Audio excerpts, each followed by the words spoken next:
Good morning, Trumptopia 2020. February 20th. It's a Thursday.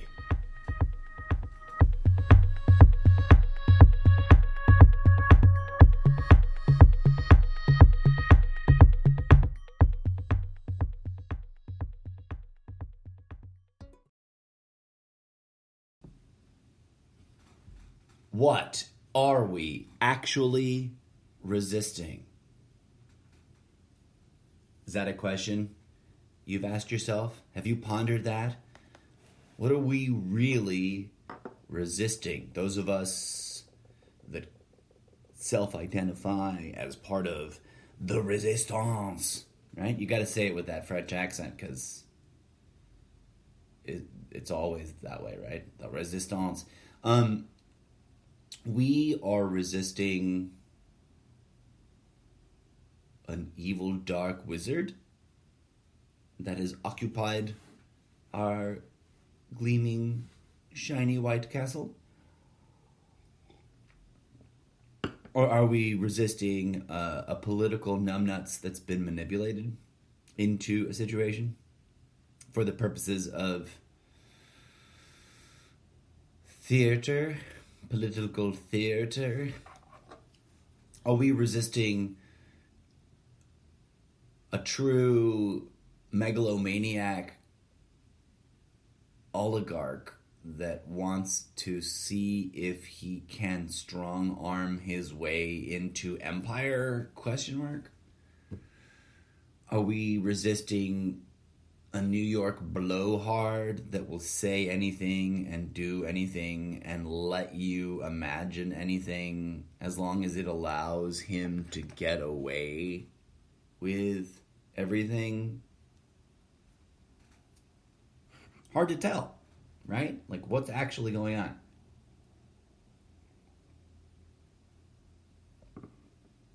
Already the articles are flowing on the news media jams. So I just caught a glimpse of wow. First, I saw the headline first, and I'm going to summarize it, right? And put it and paraphrase it into my own words. But it's an article that is going to explore almost 20 different explorations of the ways things might go in term 2 of Donald Trump's reign in power. And near it, although not right next to the article, kind of like a column and a half over, or 2 columns over, whatever the right way to say that is, 2 columns over, there's a photoshopped image of, I think it's the National Mall, right? Where the big obelisk is, and on the obelisk, the American one, because we have an obelisk in America. Things that make you go, why do we have obelisks and pyramids in America? I don't understand. But I'm kidding, right?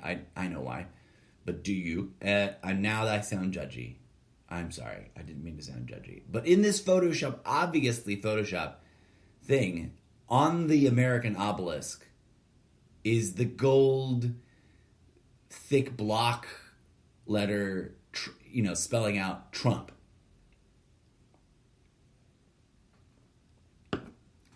I'm 420.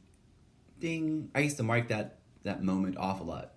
I totally miss it all the time now. I'm actually really jealous of this. I would have loved to have been the editor in charge of this project, right? Like to have been like, I'm going to give it the final polish and give my own special, I'm the 20th, futurist vision of Trumptopia at its darkest.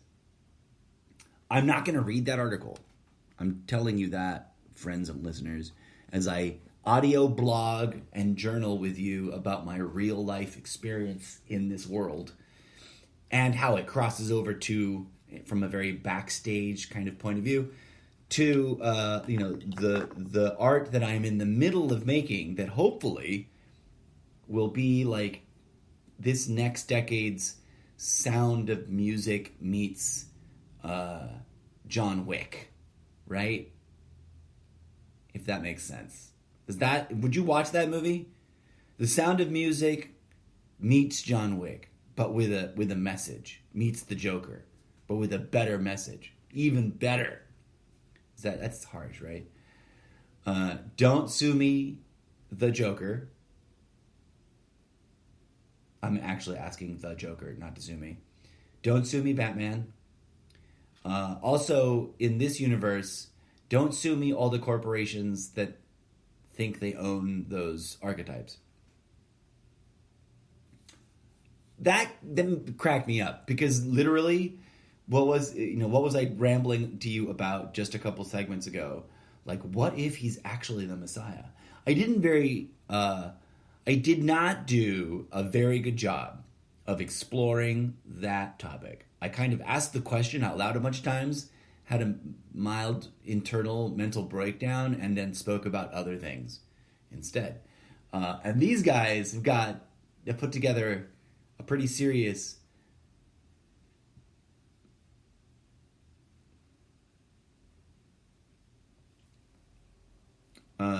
visions of the future. I like their other thing that it's like a collection of articles. So it's 19 variations on what might happen in Trump's, should he get reelected. And then plus, why are young adults deleting their Instagrams? Apparently, recently washed ashore, I don't know where, I haven't seen this anywhere else, but a ghost ship was found by someone somewhere on some beach in Trumptopian shores. And there are new rules for Meghan and Harry, who are no longer royals. That's something I wanted to talk about. I don't think I'm going to dump it out right now. But they're not royal anymore, but they have massive amounts of money in massive, asset management accounts that work for them, so they can just like not have to get a job, but instead be what are they now? They're not royals though. Okay. Not to mock them, woe is me. The problems of being billionaire rich are totally real. I mean, just ask Bruce Wayne, or my own secret identity, which I cannot tell you because it's a secret, and would ruin the whole show, right? I am the incorrigible Mr. Zeppo, rambling about God knows what. Totally forgot what this show was supposed to be about. Just kidding. Let's cleanse the palate. No, it's too soon. Let's talk about something else that's going on in the world. So I already rambled about Bloomberg versus Bloomberg and the debate show last night. And I was trying to be polite. I was setting aside all my criticisms, my real hard as a citizen of this earth, setting aside all other labels of bullshit identity, my critique for what's wrong with the world vis-a-vis American politics is that the entirety of that production cost, because that show cost millions of dollars, right? Millions of dollars were expenditured, were spent, were burnt through and paid. And, lots of people with jobs got paid their paycheck. Hooray. That's good. I don't mean let's eradicate those jobs. But I guess if we don't do that event, those jobs never can be. That's a weird... See, you can't do anything, and then it always ends up being something horrible. But in the abstract, in the theoretical, let's take a total number dollar amount. Ballpark guess.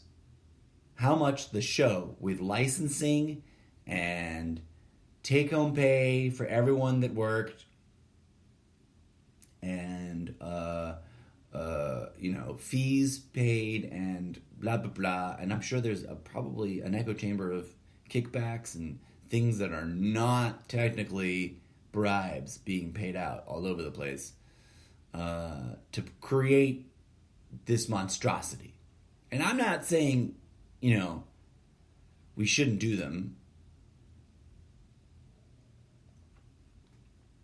But when you calculate that number and tell me how much it cost, I then ask, like, wow, that's a huge number, right? I wouldn't be surprised. Let's pretend and let's lowball it, because I don't really want to crunch actual numbers, and I don't want to pretend to do, research on how much a TV show would cost to produce in Las Vegas, Nevada. But let's say that cost a tidy, all things included, including airfare and the burnt fuel, right? To kind of give it a big, like a footprint. We're talking about electricity being generated. We're talking about everyone's TVs being on to watch it. How much did it cost? I know my theoretical is like spiraling out and could sound maybe like it's teetering out of control. But full blown, like the real footprint of that event, it's probably millions of dollars per minute, right? It's probably, all said, including like cost of transportation to get all the nominees there in one place, cost of all of their staff being transported and, put up room and board, probably a tidy $10 billion.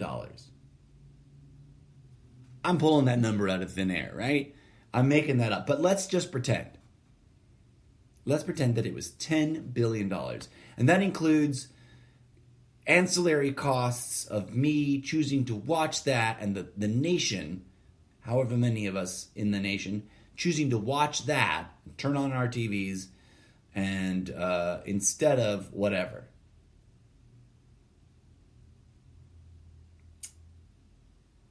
And acknowledging that this is a purely,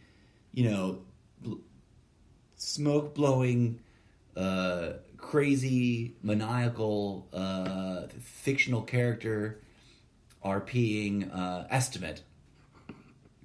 That this is, dialogue in a movie, not actual science. Let's say it was $10 billion. $10 billion for a big, huge, crazy, epic, thing that a surge of 1/3 of the nation, a surging 1/3 of the nation actually watched. And the rest of the nation only is, seeing clips of and or reading reviews of and or listening to idiots like me on the internet talk about it. What if, and I know that I might be sounding like a broken record, and this may or may not be seen as a controversial statement, but what if, because, and I keep interrupting myself just because I keep thinking redonkadonk, if last quarter, with Bloomberg jumping in to the process and spending his first 300 and point some odd $1 million, let's round that down and say it was $325 million. Last quarter, all said, the Democratic nominees spent about almost approaching $500 million, I think. I could be overblowing it. Let's tidy it, round it down, and let's say it only got to $399 million.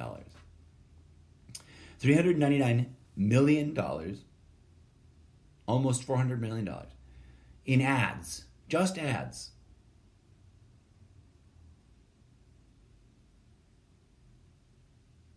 So maybe the show wouldn't be $10 billion. Let's say the show cost, let's crank it down by a huge fraction. For the shits and giggles of our shitballing here, or of our spitballing an idea. Let's say it only cost $10 million. All said and done, everything costs $10 million. 20, 30 million, 50, under 50 million. Whatever. It's that many millions of dollars. What if we took the cost, the price tag, the amount slush funded, the dark monies, the whole kit and caboodle, and of total dollar value from everyone that would have spent it anyways, the people contributing to the slush funds, whoever they are, and these massive corporate entity personhoods contributing to the politicians, and the politicians spending it of themselves, like Monsieur Bloomberg. Let's take that full total price tag of whatever the 2020 election is in theory calculated out to costing at the end of the day, right? Let's say that's $100 billion. Let's just pretend. Pretend I'm right. It's not about saying that it's too expensive and that it should only cost $25 billion. It's not about that. It's not about how much they're spending. It's the what if we took that amount of money and just fed the hungry people everywhere, forever, and just housed the broken people living on the street, and just cured the crazy people going crazy in the dark, and just fixed those whose lives have been ripped to shreds by the very system that we complain about and demand that our politicians fight about to fix through fighting the good fight of politics. Is that radical thought? Is that crazy? I don't think that's socialism. Fuck socialism. I don't think the free capitalists are going to like that. But you know what? I think Johnny Cash would agree with me. Fuck free market capitalism. Fuck ideology. Ideology is mental slavery. The way it works now. One could argue for the theoretical Confucius-inspired balancing act. It's not happening, folks. We're being toxically brain molded through full immersion bombardment of media programming that programs the mind. And the net result is that we spend hundreds of billions of dollars having a popularity contest to pick the puppet that will say the words that enrages 1/3 of us and makes the other 2/3 of us feel better about ourselves, instead of fixing the goddamn problems. Instead of feeding the hungry. Instead of housing the homeless. Instead of healing the sick, which is what our favorite poster child of ideological brainwashing supposedly did. Now, that's a big, weird, complicated pretzel of confusion, right? Like, why is Trump considered the Messiah by a whole slew of people who considered themselves Christians in an era where no one who labels themselves as Christians seems to understand what the person they call Jesus Christ actually taught? It's a little confusing. If you just showed up from another dimension and people are explaining to you, put yourself in my shoes. The system sounds either batshit crazy or on purpose, by design, being used to manipulate and control you for profit and power.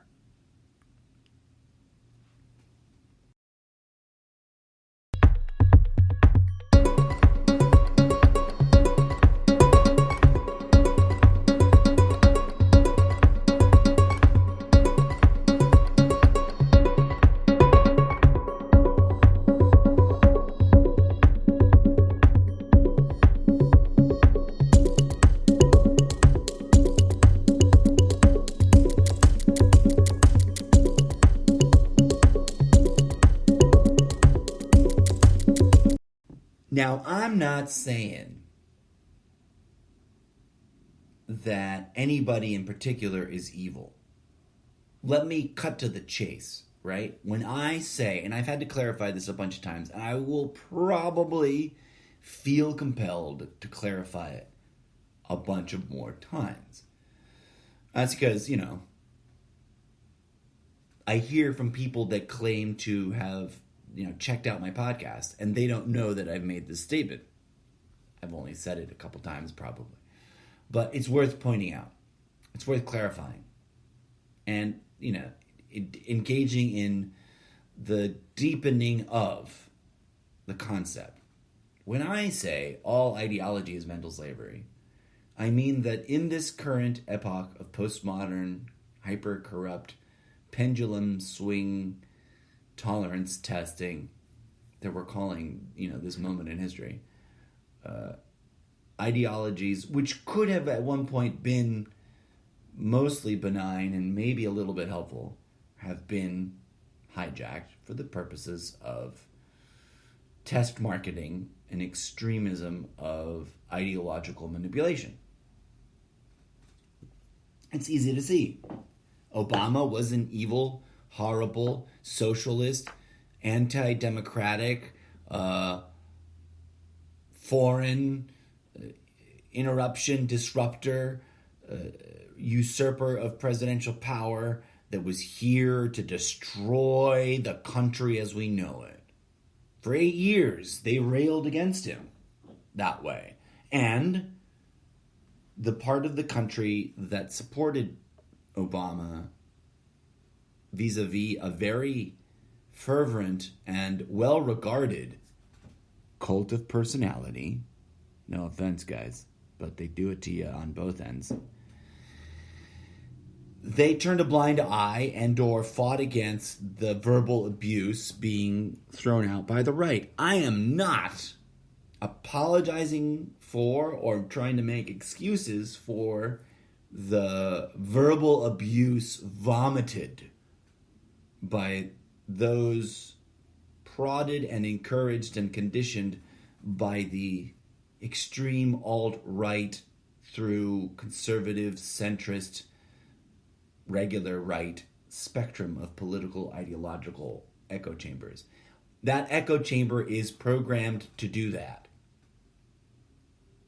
To rail against the bloody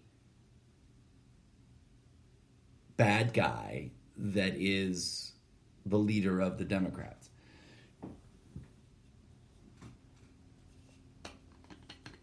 A very virulent and disgusting mix of fake things and bullshit and nonsense was mixed in with the truth, with little bits of truth. And all parties went haywire. And people fought and fought and fought. Now what's going on? What's changed? What is different?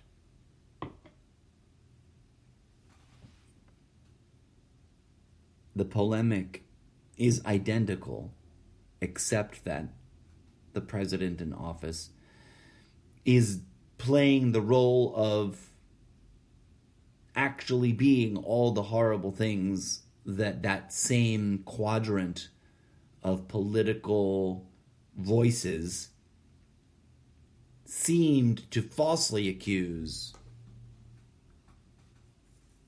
the political puppet in office in the previous round.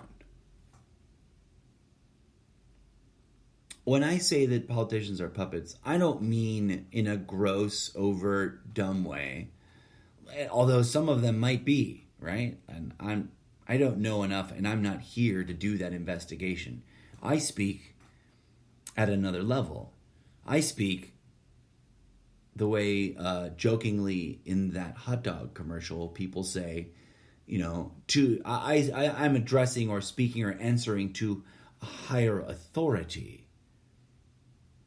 Now, no one's above the law, but also the law isn't above the law, and the law is not perfection in and of itself. The law is a human-made construct and is often corrupt.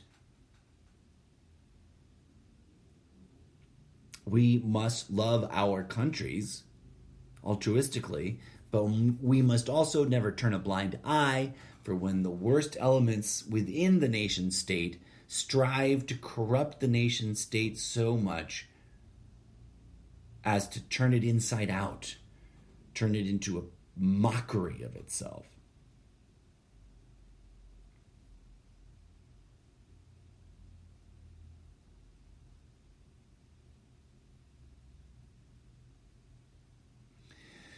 We live in a time of extremes. We live in an era of manufactured division. We live in a movement of post-fake news anti-intellectualism versus I don't even know what to call myself anymore. I just want to not feel like I'm in a goddamn sequel to 1984 or prequel to 1984, to be more accurate. I mean, I'm not far off from that, right? Like, that's what it feels like. That's what's going on in the world. And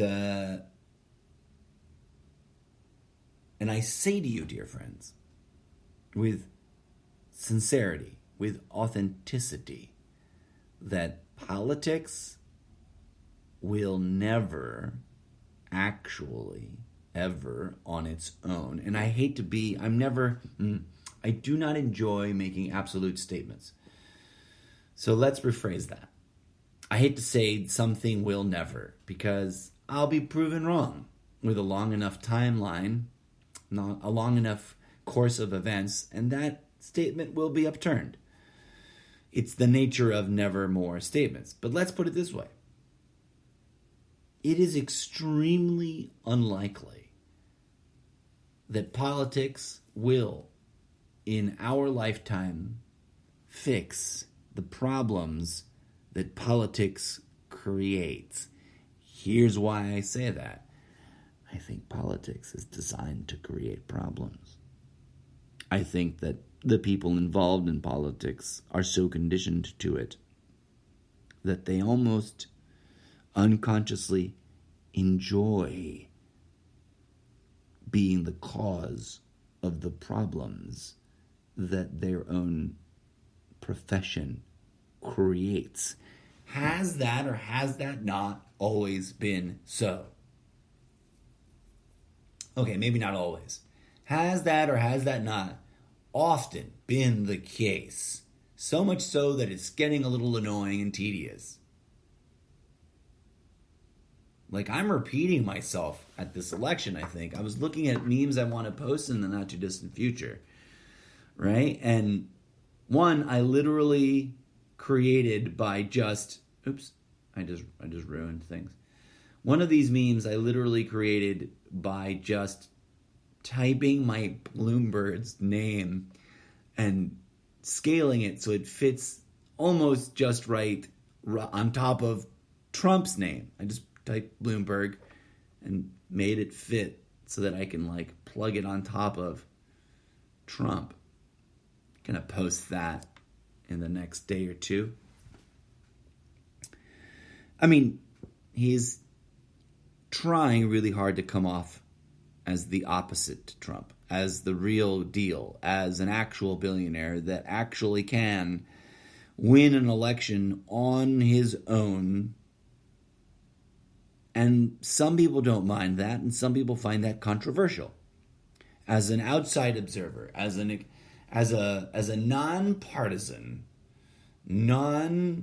I have no political agenda other than to hold everyone accountable to the notion that we should hold that system accountable ourselves through healing instead of through more corrupt politics. If the answer to Obama's corruption is someone who does things that he critiqued Obama for doing and worse,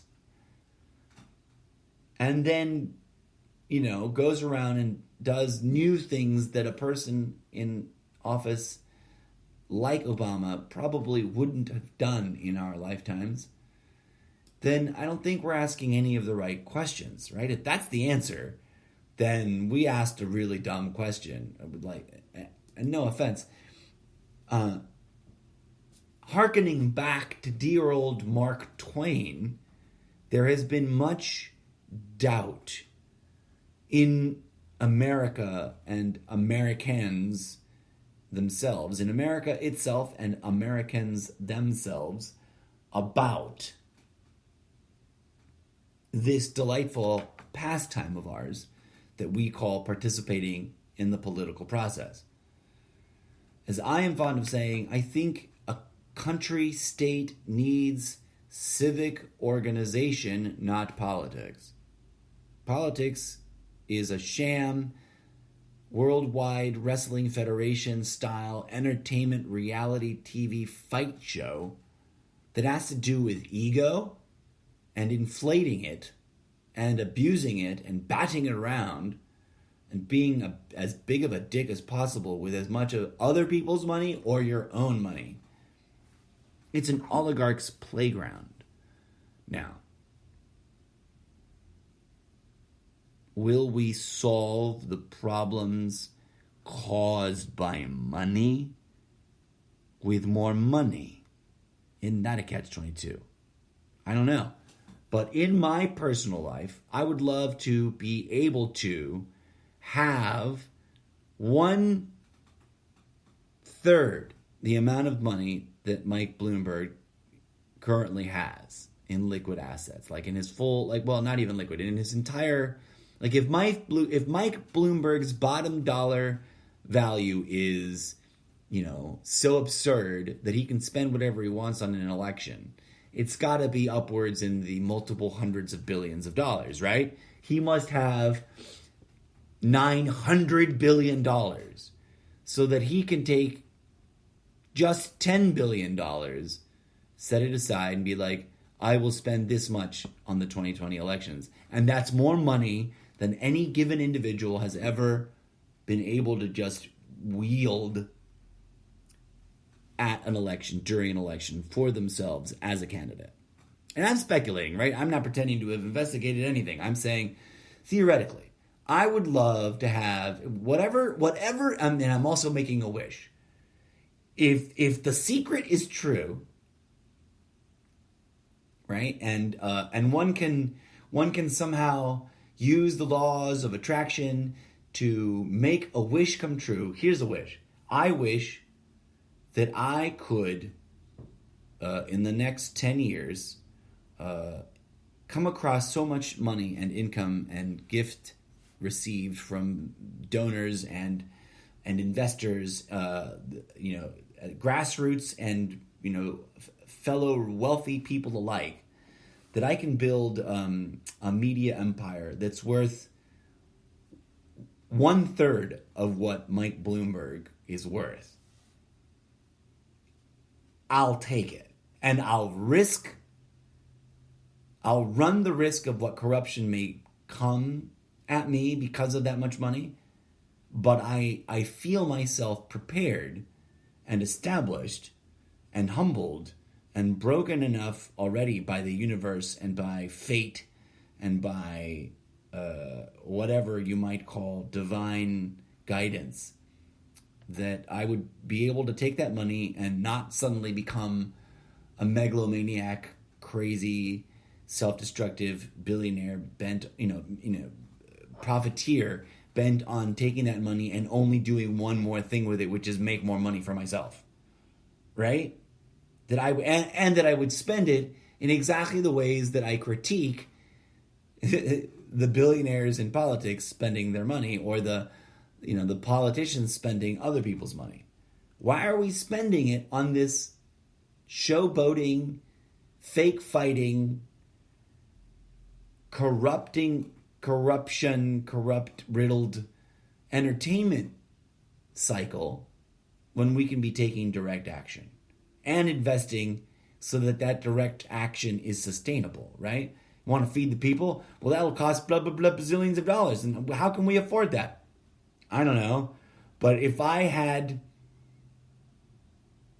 $700 million, I bet you I could invest a few $100 million of that, make it into a self-sustaining profit machine vis-a-vis whatever free market enterprise, reliable, balanced, not crazy corrupt investment mechanisms are out there, so that whole thing then funds a foundation that feeds the poor without corruption, right? Like feeds the poor, not floats a bunch of fledgling millionaires in their, swanky lifestyle, but feeds the motherfucking poor. if I suddenly, won the lottery ticket, that's what I would do. If I was Mike Bloomberg and I had earned whatever, $900 million he might have, how much is Mike Bloomberg worth? And I'm not, listen, it can get really bizarre and strange and easily misunderstood to critique people with money and aspire to have money, right? Is that hypocrisy? Perhaps. But this is also a matter of public interest. And according to Google search results, here's the list from the bottom up. How much is Bloomberg paying campaign staff? How much is Bloomberg spending? How much is Bloomberg spending on campaign? How much is Bloomberg worth versus Trump? I'm going to click on that one. How much is Bloomberg IP worth? How much is Bloomberg spending on ads? How much is Bloomberg? How much is Bloomberg worth? According to the top line result, before I clicked enter on anything, $64.2 billion US dollars. That's a lot, but that's not an infinite amount. I'm going to click on how much is Bloomberg versus Trump worth. According to Wikipedia, in 2016, Forbes magazine estimated Trump's net worth at $3.7 billion, and Bloomberg News estimated Trump's net worth to be $3 billion. That doesn't say versus. That's a Forbes versus Bloomberg News estimation of Trump's worth.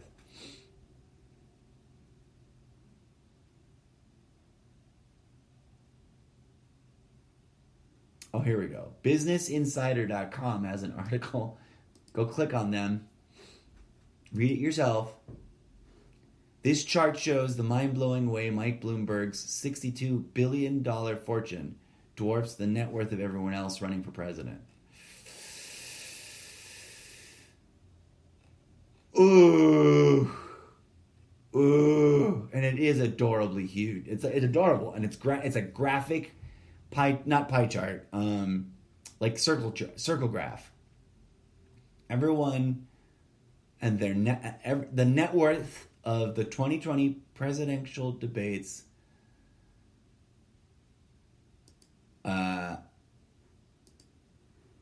is represented both with a human head,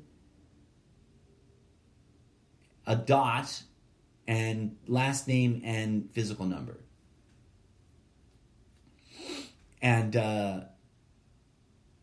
obviously this is probably according to publicly released figures as of last quarter, probably. And it's redonkadonk, you guys. It's redonkadonk. Find it. I'm sharing this on the social medias. Gonna post this on my podcast page. Go click on it. Go look at it. Go read it. Go share about it. Because it should make us take pause. Do we want an oligarchy? Do we want a return to the good old days where it was just a little bit of corruption on either side and a little bit of religious intolerance on either side, but we generally all got along and we were still toxic AF and ignoring it? Because apparently, according to MSNBC, trying to be really normative and assuring, no offense, MSNBC, don't sue me. You're an entity, you exist, I heard you say stuff. I heard your people, your talking heads say stuff, and now I'm summarizing it. It's not like I'm playing tape. But I heard somebody on MSNBC say that the vast majority, and I'm paraphrasing here, and I could have it wrong, and I apologize if I do, but according to what I think I heard, the vast majority of Americans do not want radical change. They just want Donald Trump to shut the fuck up and get the hell out of here. No offense, Donald Trump, don't sue me. Okay. But if we go back, and I hate to be this, I am that doomsday sayer. I am this hard pill to swallow messenger. If we go back to things as they just were, those were pretty rotten times in Denmark, folks. They weren't as great as our wishful thinking might make them seem now. They were tolerable, but there were still millions of people a year being ground to a pulp by this machine that sustains us. And there were still deep-ass corrupt trends trending in politics, and there was still this glorification, indoctrination for the perpetuation of this endless meat grinder war of meaningless deaths.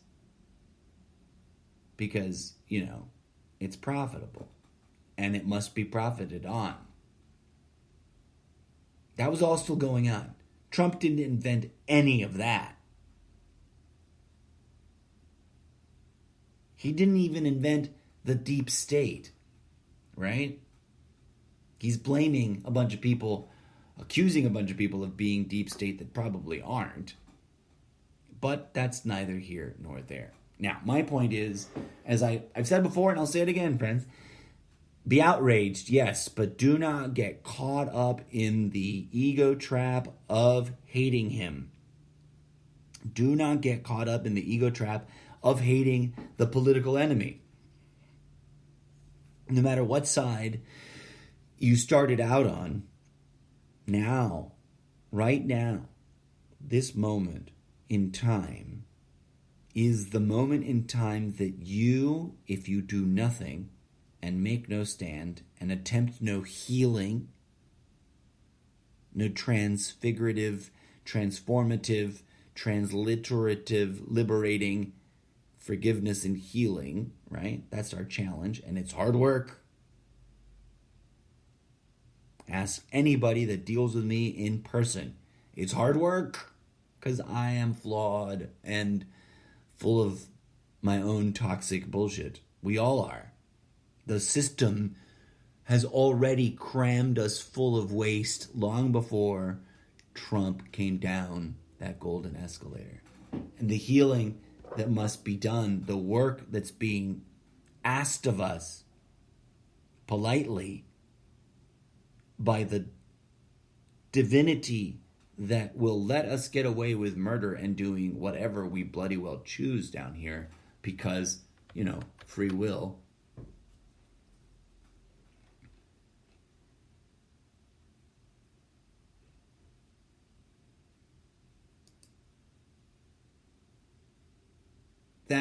That work, should we all do it? Should we all engage in it? Should we all commit to it? Is resplendently more effective, categorically more important, and spiritually more of an imperative to our survival than anything about politics. I know we're really attached to the game and we really love it and we really feel that upon it hangs the saving of the world. But that's what keeps politics at play. And if we're ever going to really truly manifest and implement world-saving change, we gotta come at it from outside of the political box. We gotta come at it having transcended our own ideological echo chamber limitations. We gotta come at it with hearts full of already processed healing and forgiveness. I think. Could be wrong. But that's my humble opinion, folks. And that's today's episode of whatever the heck title I titled today's segment. Thanks for tuning in. I might do some more episodes today. I might switch gears and start working on some written content. If you haven't read my Wattpad, take a visit. Check it out. You might dig it. If you like the music I've been using lately, it's my own DJ Zed featuring Purple Mush and the Political Outrage.